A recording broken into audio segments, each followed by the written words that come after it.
आधीच सांगितलं होतं ना तुला, एकदाच काय हवंय तो किराणा लिहून ठेवत जा. आता दुकानातून बाहेर निघतच होतो मी. अहो मला कसं तरीच होतं. काय झालं? अहो काही सुचतच नाहीये. ना टीव्ही बघावा असं वाटतोय ना फोन मधले रील्स. काही करमतच नाहीये. कोणाशी बोलावंसच नाही वाटत आहे.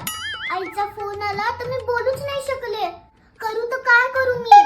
असं वाटतं तब्येत बिघडते आता माझी. No. What? बरं काय आणू खायला सांग पटकन. हा समोसा आणा. बरं त्या कोपऱ्यावरच्या ठेल्यावरच नका आणू. त्या पलीकडच्या रस्त्यावर असतो बघा तो. ग्राउंडच्या बाजूला. हा त्याचा मस्त असतो. त्याच्याकडच्या बटाट्याच्या भाजीत मस्त कोथिंबीर आणि वाटाणे टाकलेले असतात. आणि तो त्याच्या बरोबर मस्त झणझणीत पुदिन्याची चटणी पण देतो. हो ग.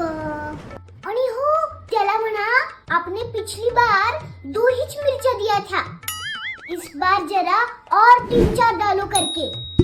और समोसा ऐसा खरपूस तलो, कच्चा नहीं रहने को होना. समोसे को मुंह में डालते ही ऐसे कुरुम कुरुम आवाज आनी चाहिए. उसमें एकदम बराबर सारण भरा हुआ होने को मांगता, न कम न ज्यादा. और अगर उसमें मुझे इस बार मेनू का दिखा तो मैं किस ठोक दूंगी आपके ऊपर. हाँ और वो अगं मी नाही हलवाई, सांगतो मी बरोबर सगळं. आणि हो आता तिकडे गेलेच आहात. 3 गल्ल्या सोडून तिथे एक जलेबी बाई आहे. ती मस्त गरमागरम जलेबी रबडी विकते, तर ती पण घेऊन या ना जरा.